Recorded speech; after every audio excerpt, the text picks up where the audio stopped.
Hey everybody. How you doing, right? How you doing, Andy? Good, thanks. So here I am with Andy Hornby, photographer and content creator.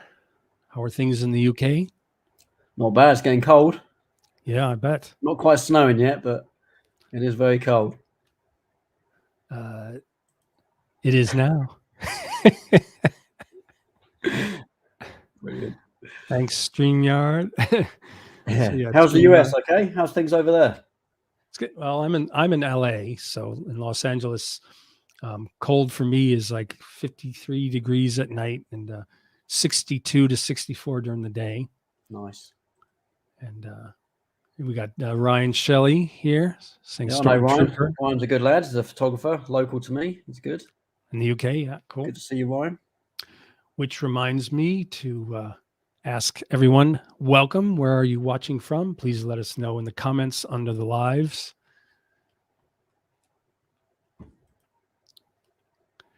And also, as a reminder, please give StreamYard permission to show your name and profile pics so I'll be able to credit you when you comment or ask questions.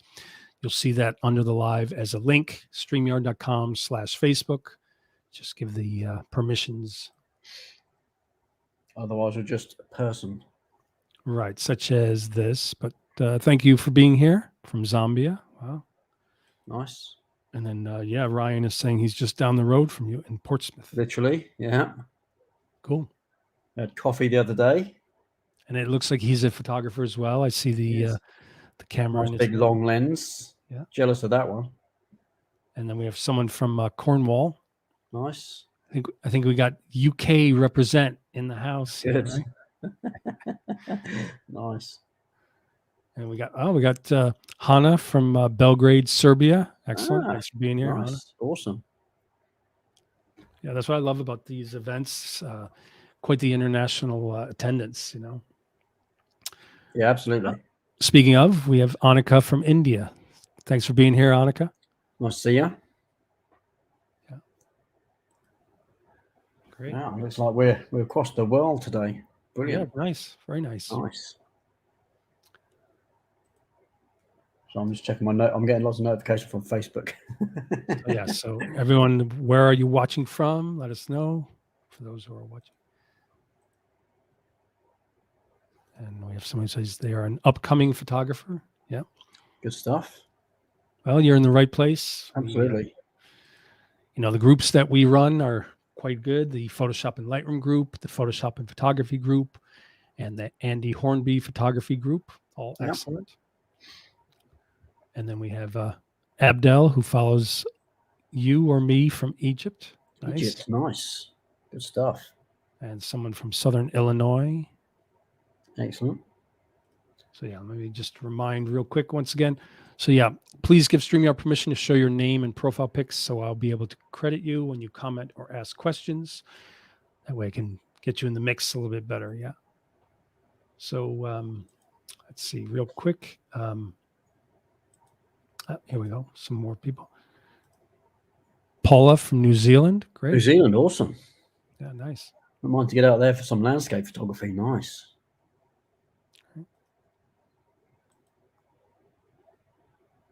So real quick, wanted to just give a shout out to StreamYard. StreamYard makes it possible for all these live wonderful events. And, happy holidays from StreamYard. Brilliant. So nice. Okay, so it's been about 5 minutes. Let's jump into the mix. So let me showcase you, Andy. Why don't you let people know about yourself? Hi, my name is Andy. Those of you who don't know me, I live in the UK, Portsmouth, which is on the south coast of England, pretty much in the centre, right at the bottom of the country. And I am a professional wedding photographer. I do portrait photography and landscape photography. So I love my landscapes. And I've been doing photography for a very long time, albeit gaps in between the sort of film days of photography and then into digital photography once that kind of picked up. Because I like the aspect of photography of creating something. I like the idea of telling a story But back in the film days, I didn't really like the idea of spending hours and hours processing.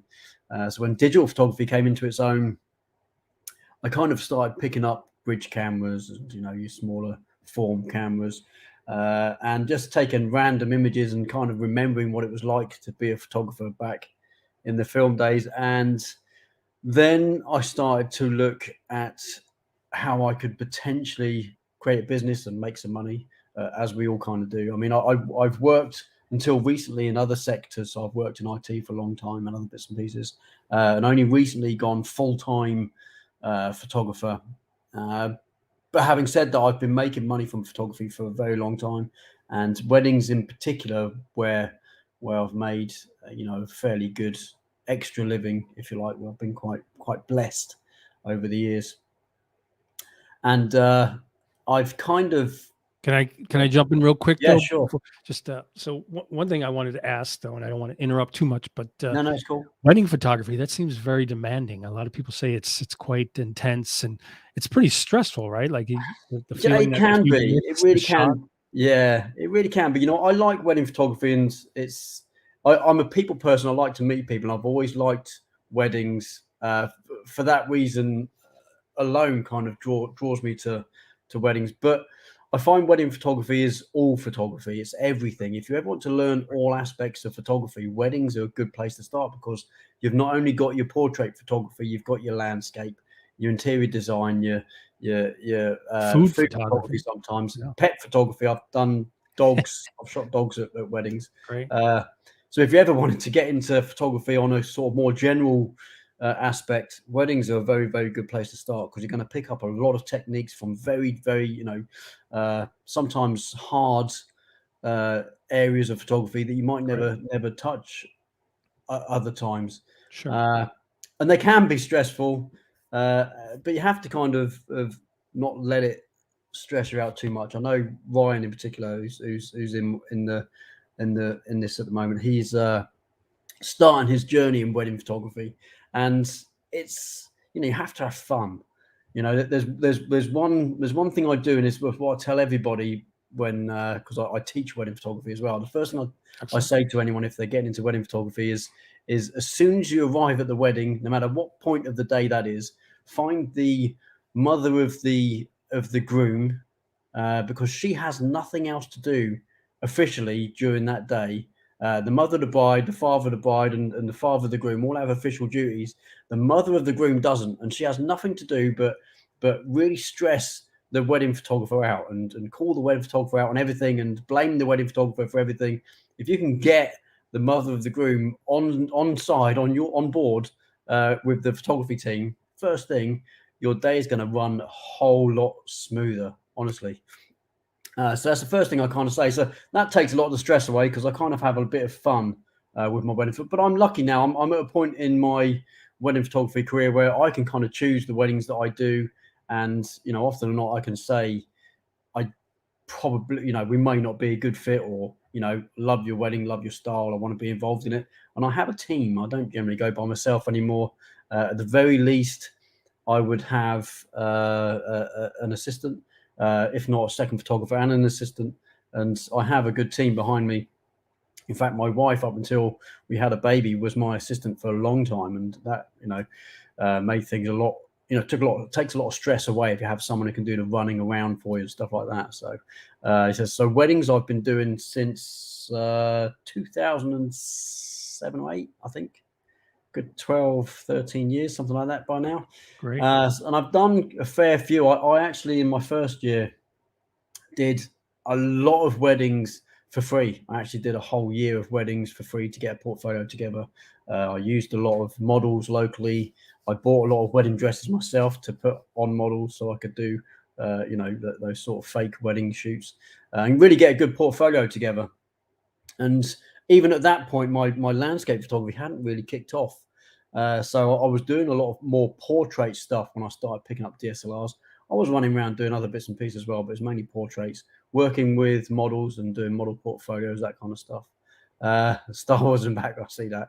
And yeah, I do like a bit of Star Wars as well. that sometimes enters into my photography, believe it or not.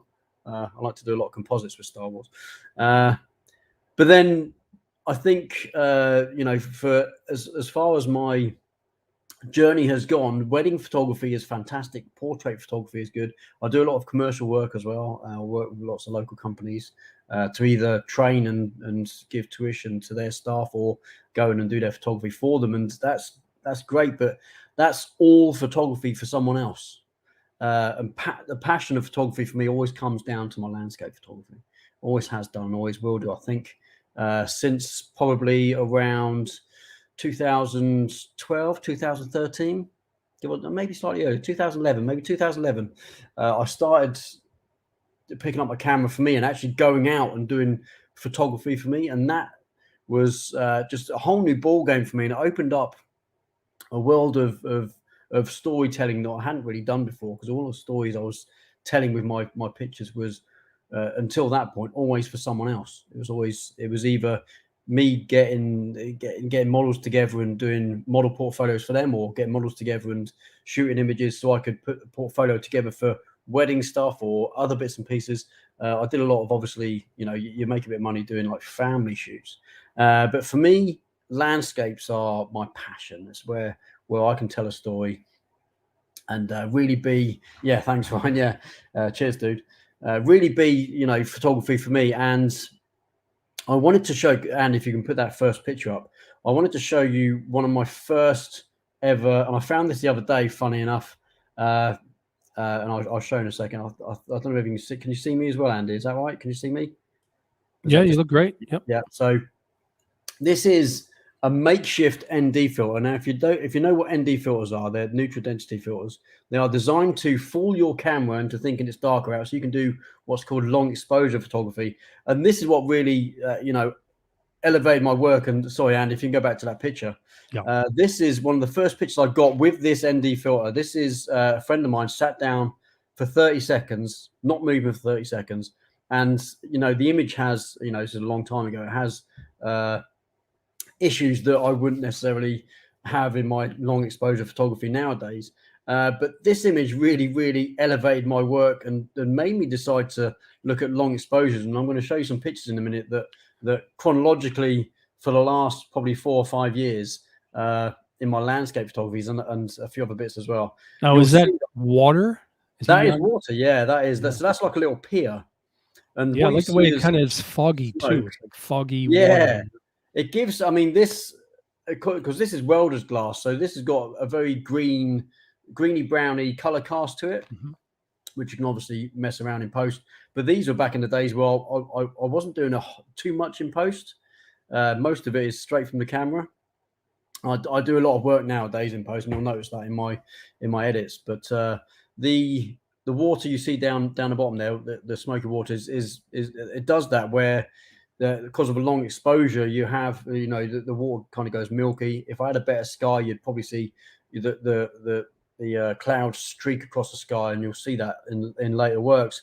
But this kind of really epitomizes the beginning of my landscape kind of push, if you like, because my ethos in landscape photography is I struggle. I'm not a compositional photographer. I don't generally go out and see something that I can take a picture of and it be perfect first time. I get a lot of inspiration from Instagram, online, that kind of stuff. But then you fall into the category of, am I copying someone else? So my landscape photography kind of, cheers, Ian. My landscape photography kind of goes from getting inspiration from these online places and maybe offline places. And then how do I take that and make that my own? I shoot a lot of places that have been shot a lot by hundreds and thousands of other photographers. How do I make that me? How do I put my stamp on that? And long exposure photography is one of the easiest ways to do that. And a lot of photographers don't do it. They think it's a lot harder than it actually is. So you don't see it a lot. And for the last kind of, since this picture was in 2011.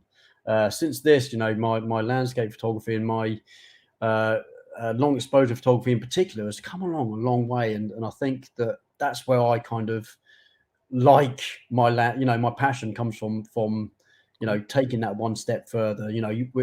Society does this. We stand on the shoulders of those that came before us, and we try and make it a little bit better for ourselves, and showcase I showcase my work, and hopefully and thankfully it has that emotional response from my viewers that they tend to like it, which is good. Which is why I tend to do the workshop we did was game changer there. Cheers, man. So I do a long exposure workshop. It's only a couple of hours, and I have a lot of people that workshop in particular fills up because it's such a good little workshop, and most of the theory behind long exposure, most people know and they get and they pick it up really quickly. So that's kind of good. So Carolyn's actually on my academy, which is great. Hi, Carolyn, how you doing? And Carolyn, actually, funnily enough, and my academy is like a mentorship. So this is the landscape academy that I kind of, during COVID, I had to come up with some way of getting my teachings online. This is actually taken during the day. This is in the morning. So Jay's, this is it's got a funny color cast to it because it's the glass that I've put in front of my camera has actually got a greeny brown color cast, but this was actually taken during the day. I see that from me. Yeah, so long exposure photography and night photography is another one. If I just could come back to Carolyn, actually, because with the Landscape Academy being a mentorship, I actually come back when a member does a module in my Landscape Academy. At the end of it, they get a task. They get an assignment, which I then have to give feedback on. I actually do that as a video feedback, which is actually quite good. And Carolyn's work has come a long way. And Carolyn's been on my academy, I think, from near the beginning, so a good little bit of time. And Carolyn's work is just, every time I see a new assignment piece, it's just fantastic. Really is good. So I'm glad Carolyn's on that. Ian, the long exposures, I love long exposures, and certainly night photography is another passion of mine. I do a lot of work along the south coast.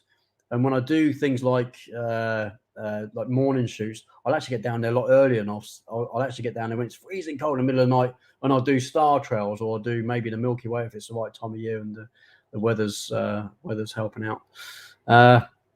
So from this picture actually was born, and I was given this actually by the guy who's in the picture. This was actually his.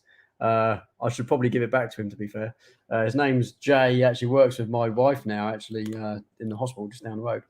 So I should find him and probably give him that back. But I can't fit that on any of my lenses now. I don't even know what lens this fit back in the day. But I think it's a 52mm filter thread. I haven't got any 52mm lenses anymore, so I don't know. I won't be able to use it. But it'd be good fun to actually try and see if I can actually do anything with that. That'd be quite good. Compare it to that image.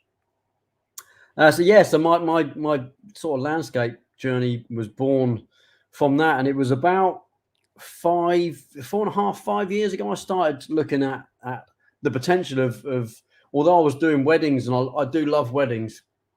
I was starting to look at, could I potentially teach photography? Is it something I could potentially do? And the workshop side of my photography business kind of sprung up, and my now wife, when we got together 4.5 years ago, was really pushing me to really go at the workshops. Because again, I like to meet people, a lot of local people. I've actually, by this time, photography, in terms of meeting other photographers, you kind of go out and now and again you'll see, but it's a very lonely kind of it's a very solitary I don't even know what the word is. What would it be? A solitary kind of endeavor, like a exactly that. And often what it kind of has to be, because you unsociable hours. My wife doesn't want to come with me at 3 o'clock in the morning to go and do a Milky Way shoot. So meeting other photographers is happens now and again, but it's very, very happen chances. If it happens, it kind of is 1 in a million almost. So I decided to put together a couple of free, what we call photo walks in the UK. I don't know whether you've got a similar thing in the US or anywhere else. A lot of the other local groups, they were kind of charging for these meetups. It's just like a meetup, and then just walk around the local area of wherever you're meeting up, and seeing what people can get. Can you get any images from this? And luckily enough, I have a coastline near me which is just full of pretty awesome things to shoot. And I met up, my first ever meetup was sort of middle of Southsea, and we kind of went down towards what we call Old Portsmouth, because I live in Portsmouth, and Old Portsmouth is kind of where like the dockyard and stuff is. And it was amazing. Everyone really loved it, and I actually had quite a few people on that. And from then onwards, I started then teaching. So I started actually doing workshops, taking a bit of cash, and that's actually come a long way. So if I start showing the video, these images are from. So these are first of all my landscape shots. I've got some at the end of this. I've got some portrait shots and some other bits and pieces. Go on. And I'm going to go to full view so you can get a nice view of everything. Yeah, sure. Excellent. So these are starting from maybe about 4 years ago, maybe 4.5 years ago, and they're pretty much in chronological order, give or take. Now, these first 3 or 4 shots were from obviously the local area. This is actually Southsea Castle, and the lake you see in front of you there, it's almost like a pond, but it looks quite big because of the low angle I'm at. Actually isn't there anymore, and I've got some pictures a little bit later on where they've actually swapped it out for a very funky kind of fountain type thing, which actually lights up, and I'll show you that a little bit later on. So I'm going for a lot of reflection stuff. These are the monument down in Southsea. This is a naval monument from Beautiful. the World War I and II.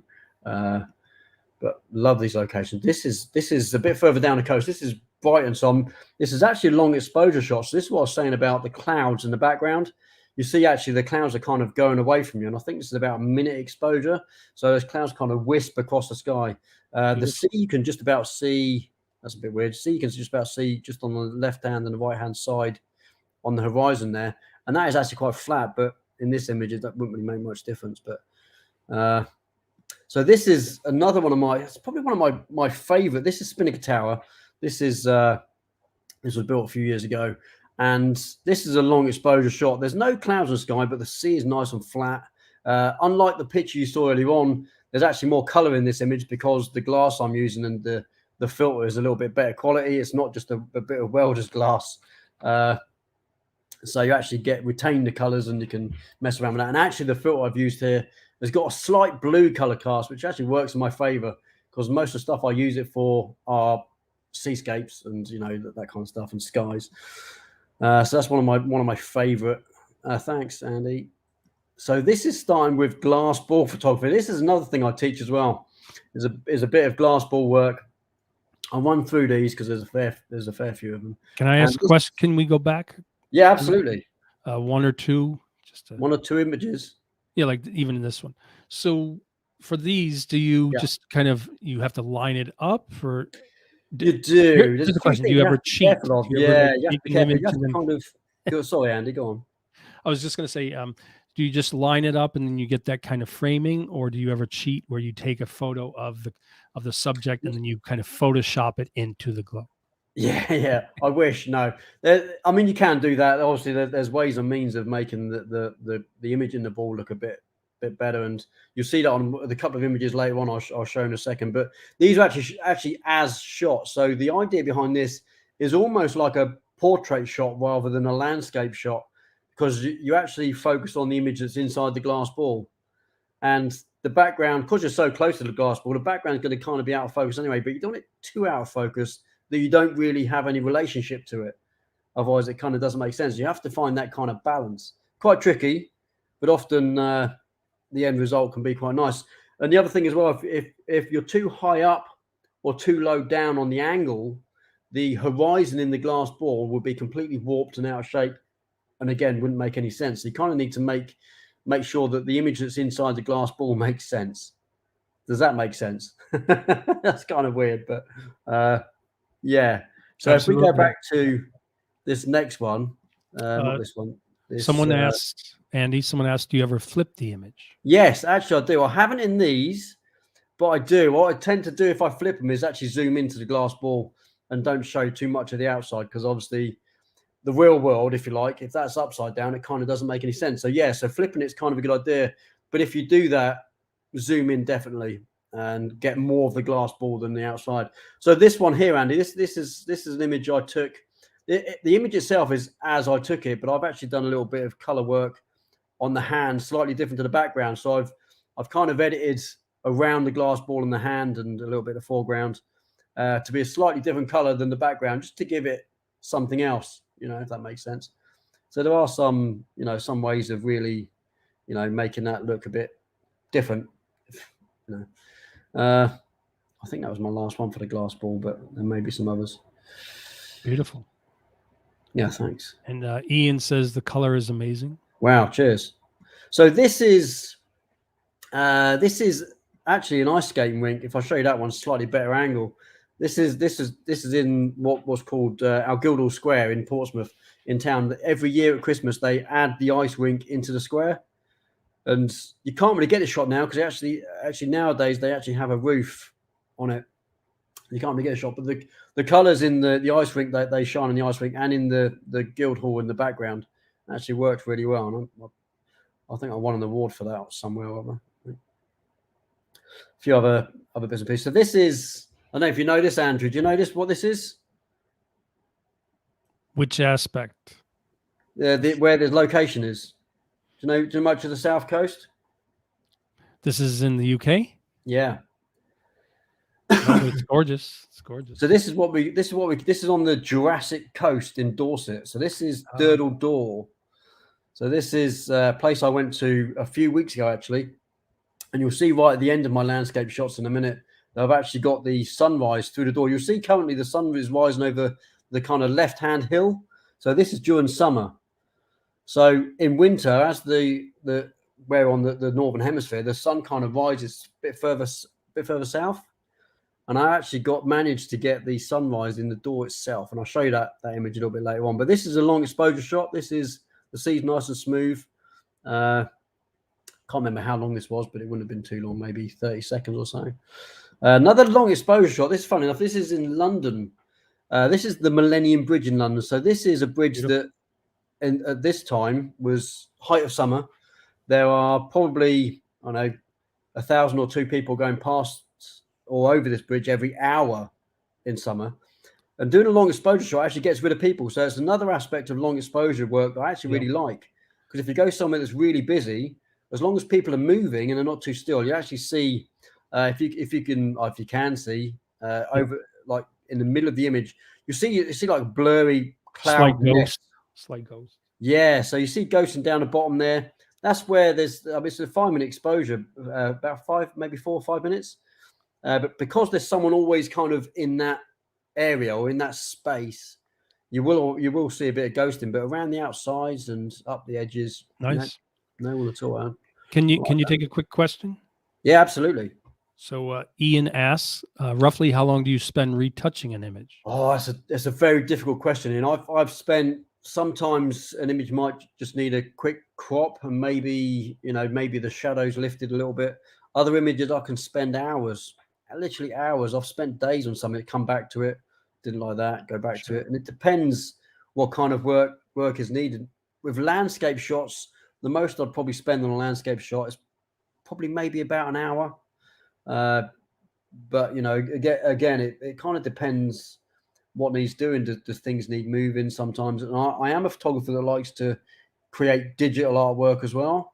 So I'm not one to maybe stop. If I go to a location that I might not be able to get back to, and I didn't like the sky potentially, and I know there's a lot of photographers out there that hate me for saying it, but I am a proponent for swapping a sky out or removing an object if it kind of doesn't work, to my composition very well.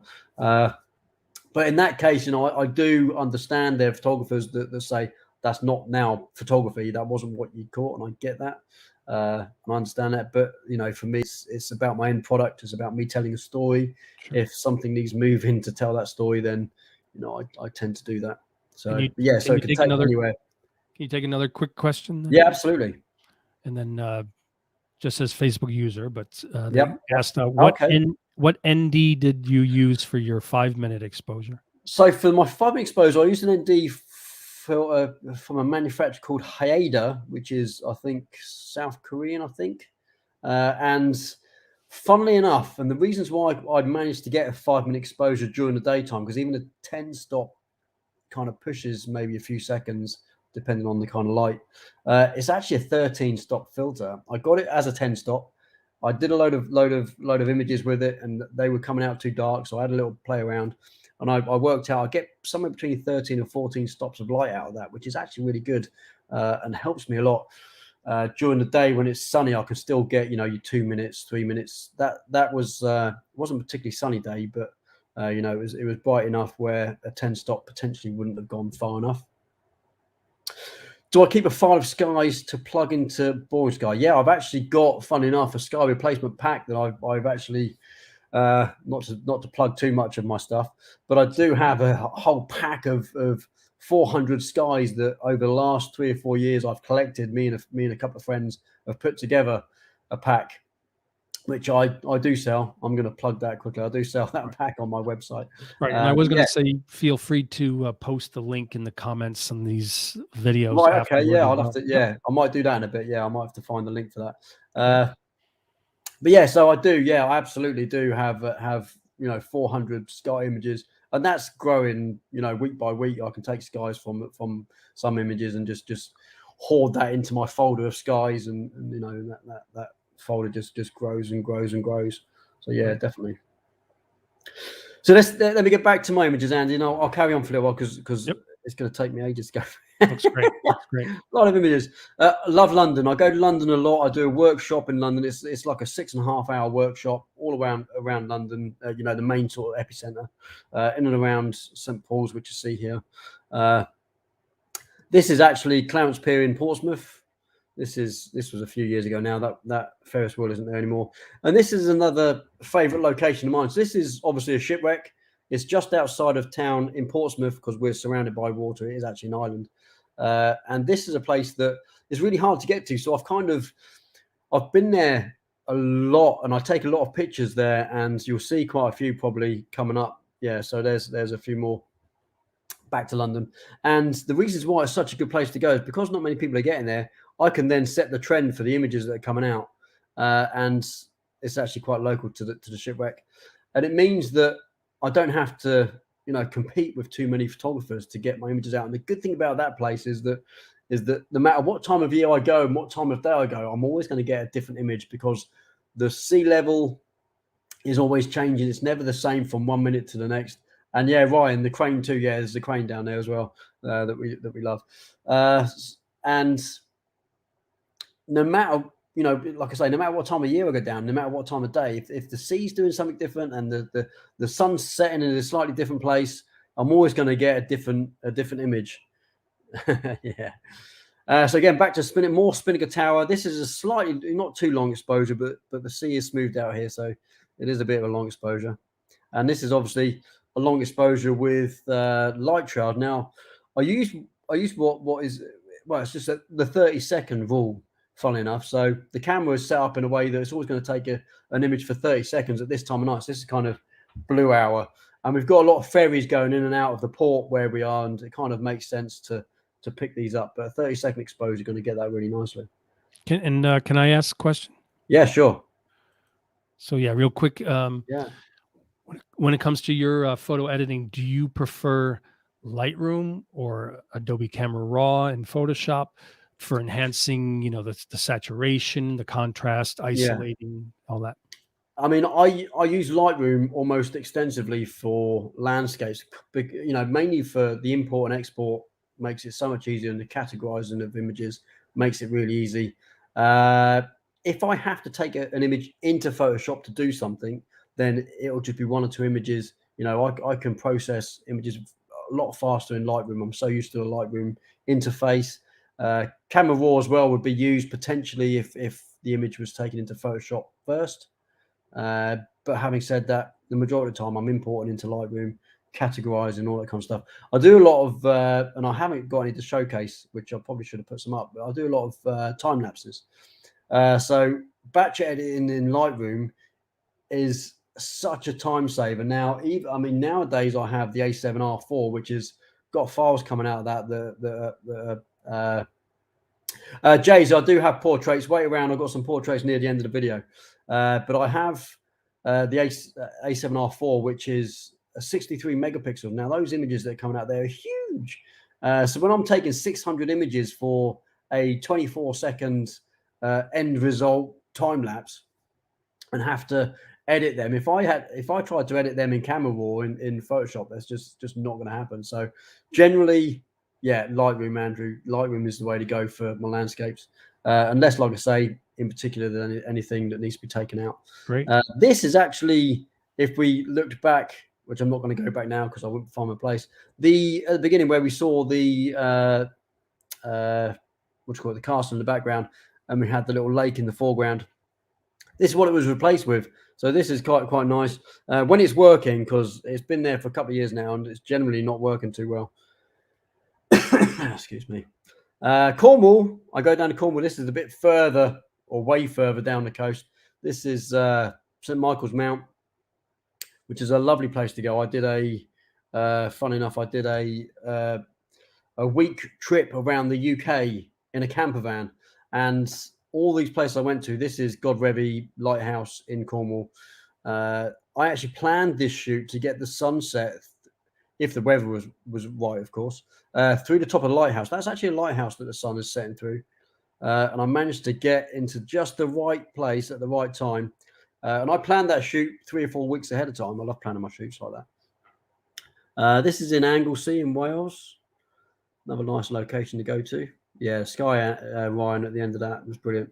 This was the reason I did the week trek in the first place. This is a viaduct up in the Yorkshire Dales. This is kind of north of England, and this was a place I've always wanted to get to and not had the chance. And I got up there and the weather was terrible, but I managed to get some really nice images out of the place. And yeah, train going past, that was really, really nice, picturesque. And then this is Whitby. So this is 199 steps. This was actually the first time. Yeah, another Sky Ryan. I was quite lucky on that week. This was the first time someone actually came up to me and said, I've seen you on YouTube. And that was such a heartwarming experience for me. And I was actually doing a vlog at the time, so I actually vlogged my whole trip. And I forgot the guy's name. The guy gave me his name. So now every time I see someone who comes up to me and says, I recognize you off YouTube, I make sure I write down their name and get it in my phone so I can give them a mention on my YouTube video. Yeah, that one exactly. Funny enough. When I went to Durdle Door last weekend, the guy there was the same. And I'd gone through the whole day doing all this video work. And right at the end of the day, I thought, I forgot to mention the guy. So I had to go on my phone, find him, and I had to redo the video. But yeah, it was all good. So yeah, so this is the 199 steps in Whitby. Nice sunset, and back to more Spinnaker Tower. You will see a lot of Spinnaker Tower through this, and it's I'm not sure what that means, Lowell. What's that? Yeah, I wasn't sure, but I thought maybe you might. Okay. Is that? It's on YouTube, so maybe it's random. Okay.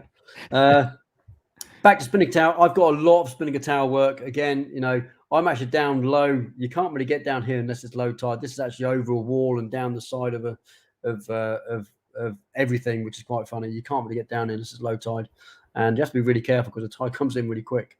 And I nearly got stuck. But again, another way of getting an angle on something that maybe not many people have potentially. I like to put me in my images sometimes. This is South Parade Pier. I use these for thumbnails sometimes. It works quite well.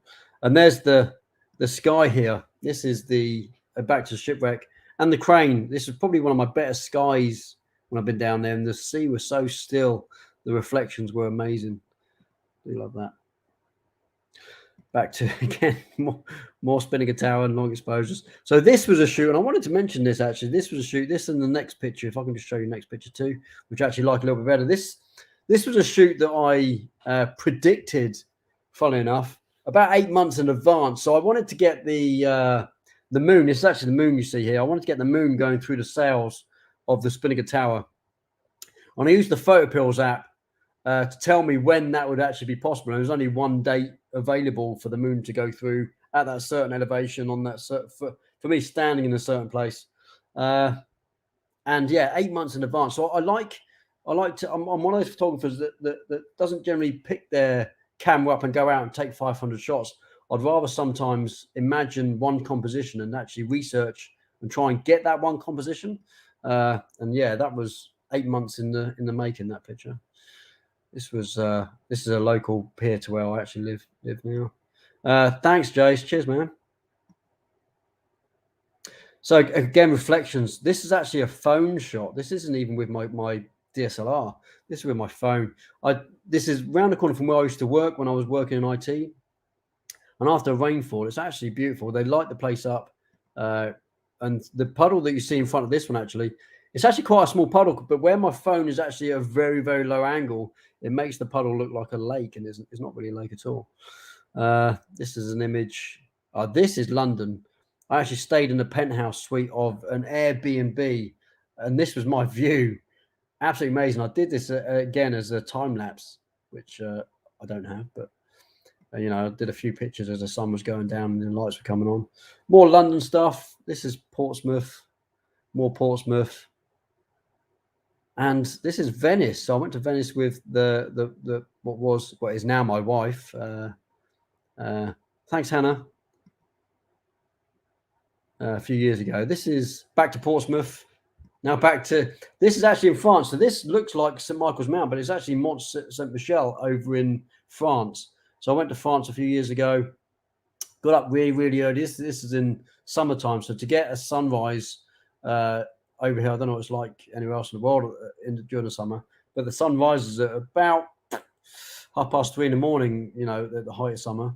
So I had to get up really. I had like a 2-hour journey to this place because I wasn't staying anywhere near it. So I had to go quite a way. That's what we do as landscape photographers, I guess. From a bit further away again. It's a very long walk down there. You have to walk a long way. So this is the Queen Elizabeth actually going out of Portsmouth last year, I think. This was actually, let me go back one. This was a view from a hotel room, funny enough. I stayed in a few years ago in London, just outside of the London helipad. Do love a good view from a window. Back down to South Sea, more London stuff. They're actually different pictures, these from a different trek, but where I'll do it as a workshop, I like to go back to the same places. So, Jays, I actually use Sony. So I'm a Sony fanboy. I was Canon for 10 years until about 6 years ago when the A7R II came out. I was balancing up whether to go with the Canon, 5D Mark IV was just about to come out. But I had to think about where I make my money and where I'd save money. And the Sony had the better focus system. So for weddings, it made my wedding photography a little bit easier. So I went with the Sony. I'm going to skip forward a few of these. Yep, done a bit of, this is actually down the road from Durdle Door. This is down by Lulworth Cove. So I do a bit of night photography. Someone mentioned that earlier, I think.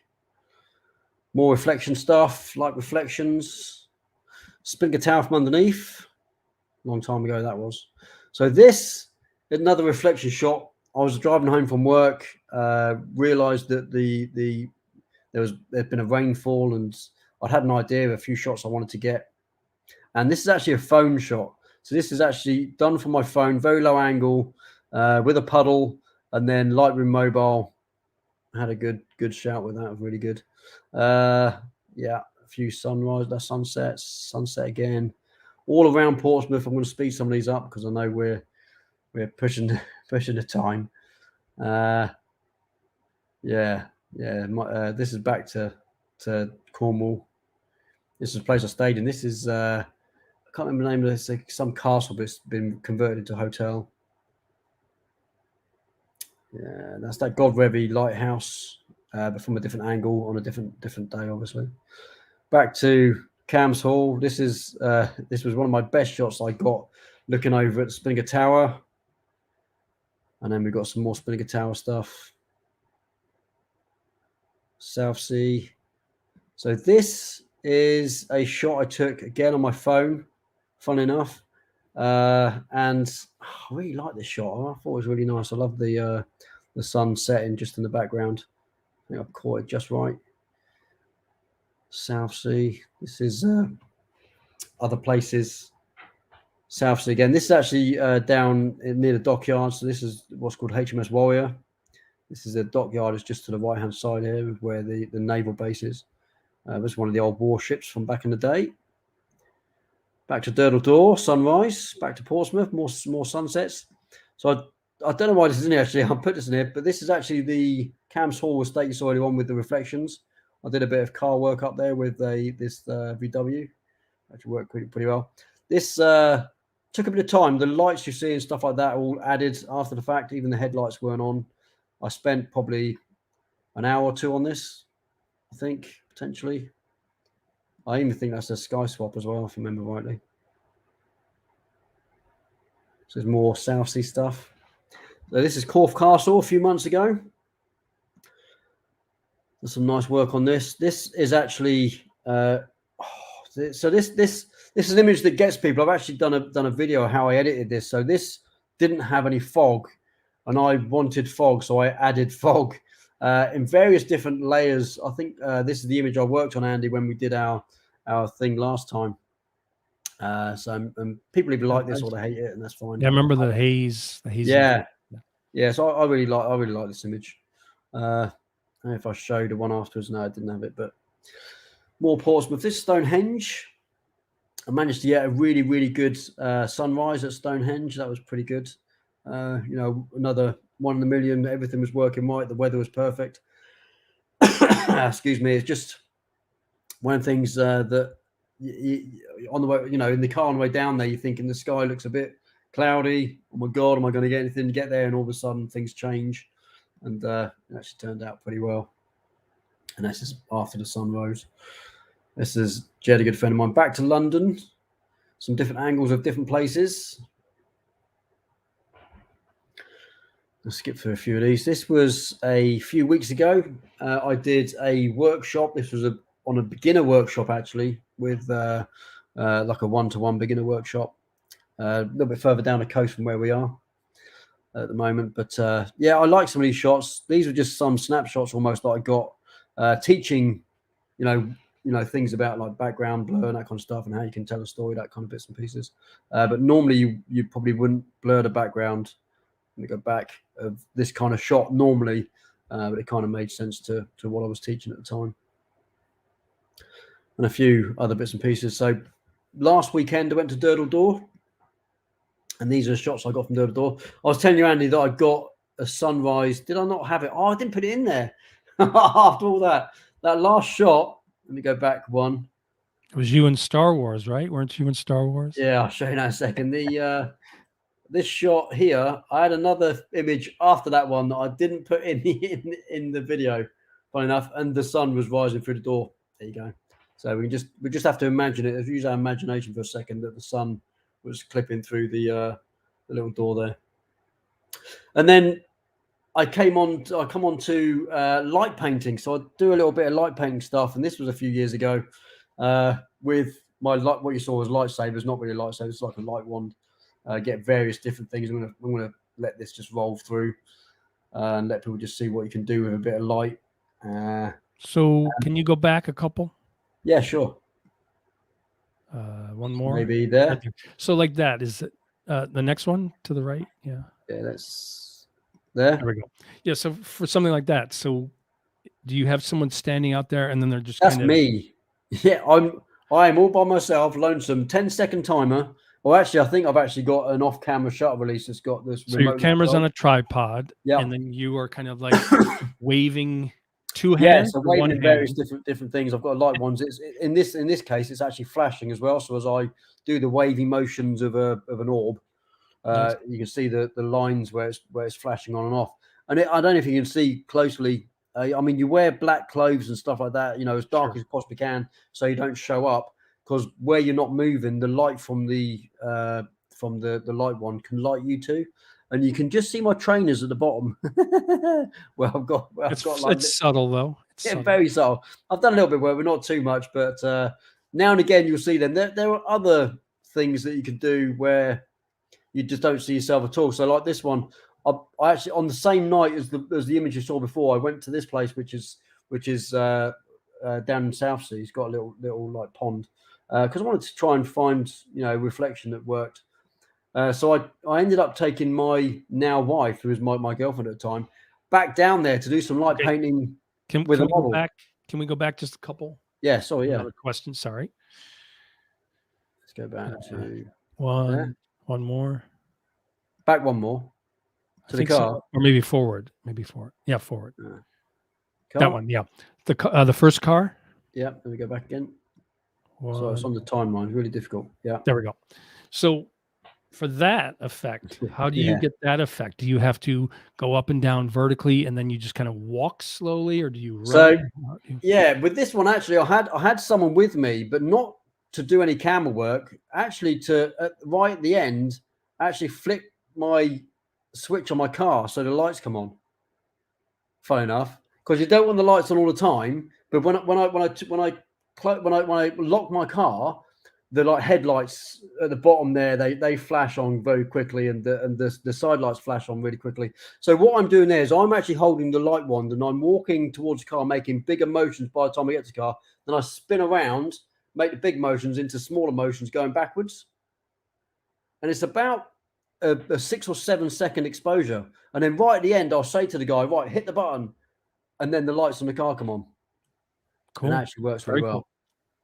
Yeah, it's a good effect if you get it right. If you get the ambient light working for you too, because I mean, you could do this anywhere and just have it, you know, with a black backdrop. But I think having a bit of the landscape kind of leans towards a better kind of look. And yeah, so I take my wife, and I'm stood behind my wife, waving the wand around in various different aspects. It's very nice with the reflection in the water. Yeah, it works really well with that reflection. Does really lend itself. And things like this as well. I mean, I think I edited my feet out of this one because my feet don't move. But excuse me, where you have a lot of surfaces that are bouncing light back off of this light, you can actually see me and my feet in this image. I think I've edited that out.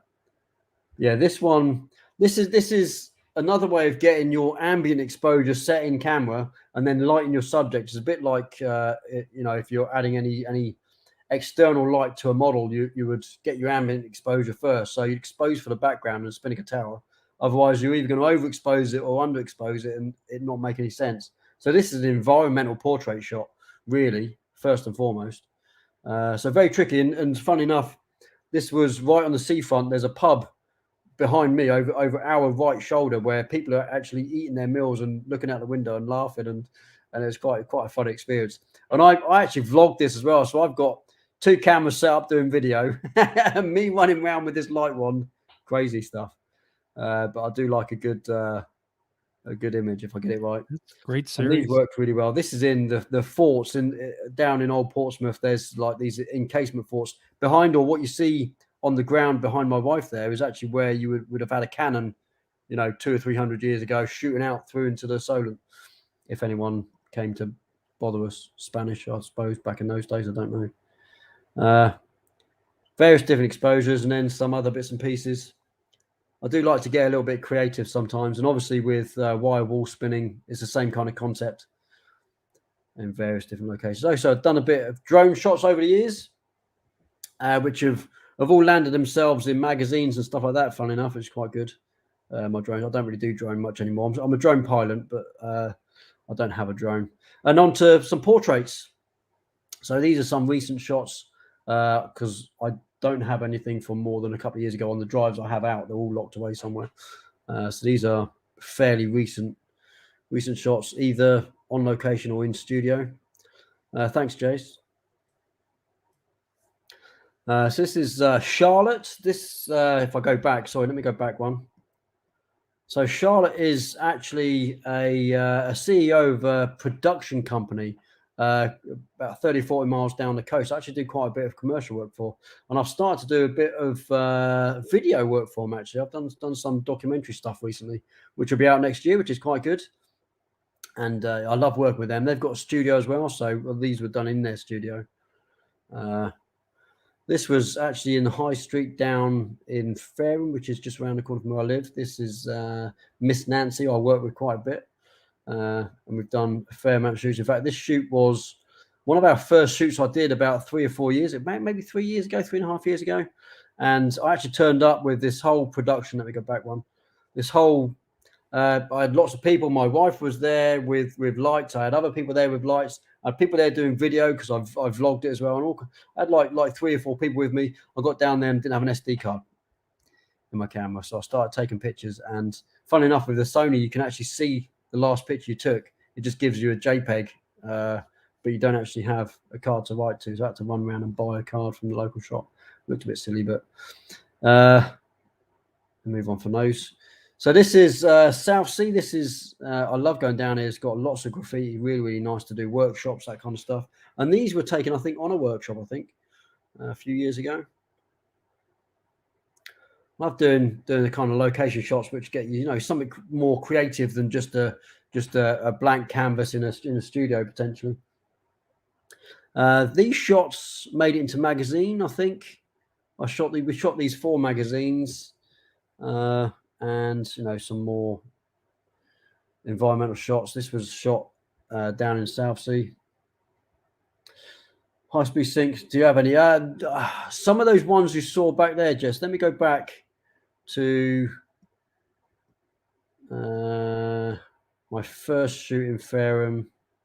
Yeah, so this shoot here, these are all shot with my 600 watt on high speed sync. So there is actually, the sun is setting in the background, so I'm shooting into the sun. You can see the rim light on the arm and the hair there. So I'm using high speed sync here, probably at, I don't know, shutter speeds anywhere from 1,000 up to maybe 4,000 potentially. So yeah, these are all high speed sync. Let's go back to, yeah, this we call this the wet look shoot. There's actually shot in the model's living room. Actually, they're all mainly headshots, but they made it into magazine, which is good. This was down in those encasements. So let's go. Thanks, Jays. Let me just go back one. So this one here, this background here is where you saw my wife when I did the light painting inside this encasement here. So all up and around the same kind of area. Just lends itself some really nice photography. Definitely portraits work really well. I think I showcased some of these the other day. But yeah, these work really well. I actually did this in a video to show how to get backgrounds blurry out, background blur sorted. So these were an even more recent shoot. This is a shoot I did in the center of town. Funny enough, it's quite a busy day. We managed to get shots with no one in the background. I think I actually asked people to move off the steps here so I get some pictures on the steps. But this was with a model I found on Purple Port a little while ago. Just get some nice creative shots. These aren't high-speed sync, actually.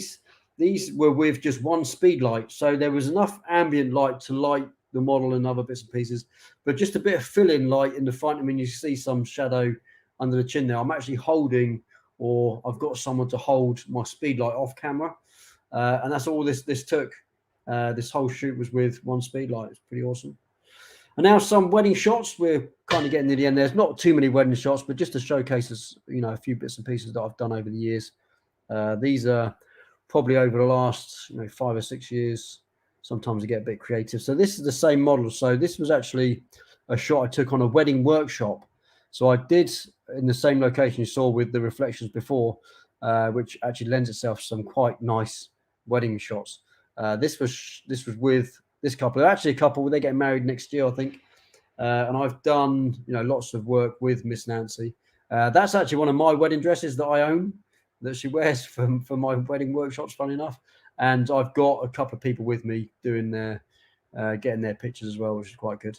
I love to teach, and teaching weddings is pretty amazing. Again, more with Miss Nancy. This is actual wedding shot, probably one of my favorite that I've ever got. This is actually my cousin. I did this shot. This was about 2 or 3 years ago, so I shot their wedding, and probably one of my favorite wedding shots I think I've ever taken. Another good friend of mine, Jay there. I don't know if Jay's watching, but Jay's in my group.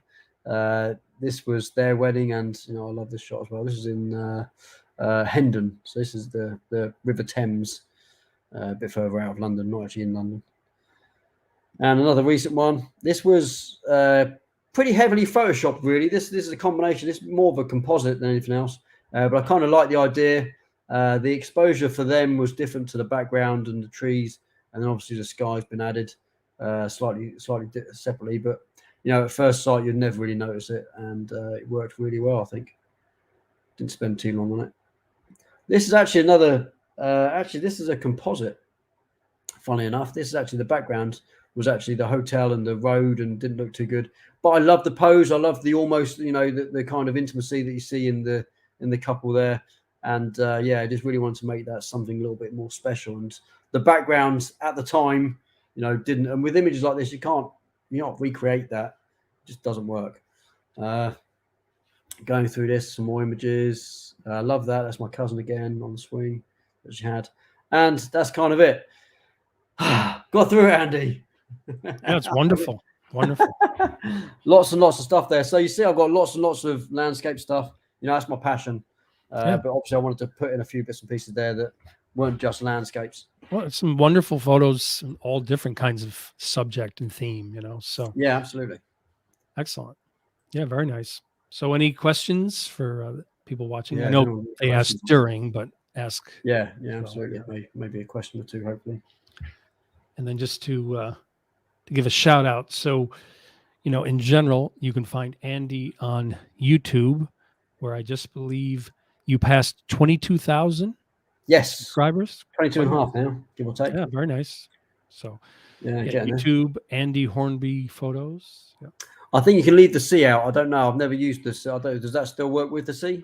It's just that's what it comes up when you grab the URL. Okay. So yeah, fair enough. I think if you were to just type, go to YouTube and type in Andy Hornby photography, right? Yeah, you'd find me. There is another Andy Hornby on there. He's a bodybuilder. That's not me. And then we're talking about your skies and store. If I can also post this link later. Yeah, absolutely. bit.ly Andy Hornby photography store. Then you can then get access to Andy's wonderful. You have like skies. I think you have some plugins or presets, things like that.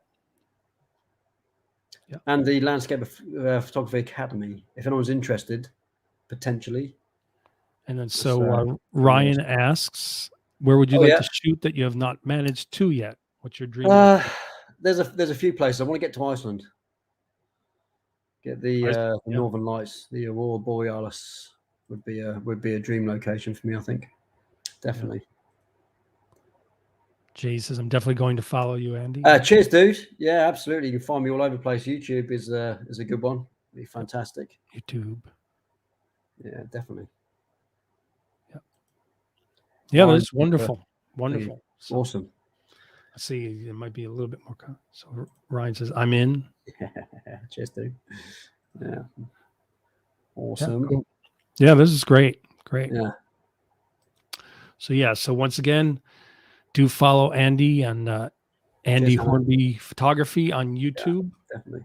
It's for most of the places you find me, Facebook, Instagrams, Andy Hornby Photos, no matter where you go. I'll try to keep it consistent throughout the board, but you'll find me on those kind of things. Right, and then you run the Andy Hornby Photography group as well. Yeah. I've got a workshop group on Facebook.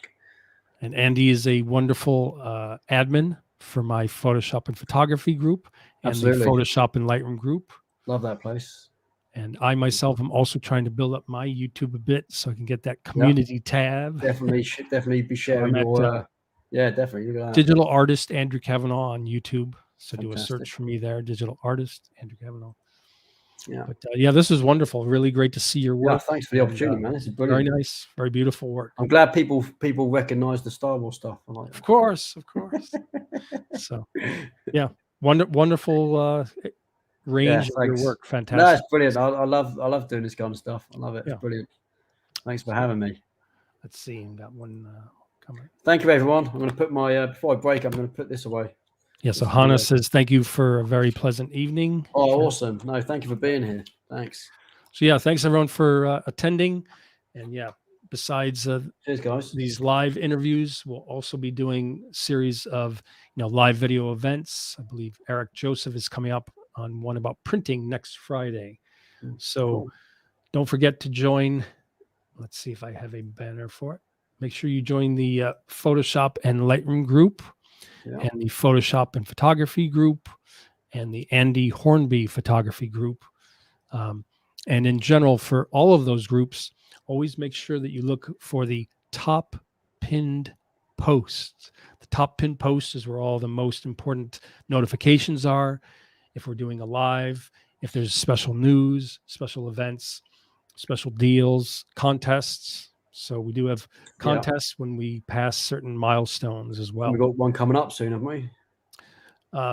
Yeah, we were supposed to have one when we passed 250, but we're now on our way to 260. It's going so quick. So quick. Might have to have a very big contest we'll celebration. It'll be 300,000 before we do that. Well, when we get to 300,000, might have to have a very big celebration contest. Yeah, definitely. So yeah, once again, thank you so much, Andy, and thanks everyone for attending. Thanks, Andrew. And as usual, I will post the recording link to all the various groups. Yeah, I'll post it. And Andrew's going to give me the recording as well, and I'll post that too. Yeah, put up on your YouTube. Nice. So thanks everyone for being here. Cheers, guys. Have a wonderful week.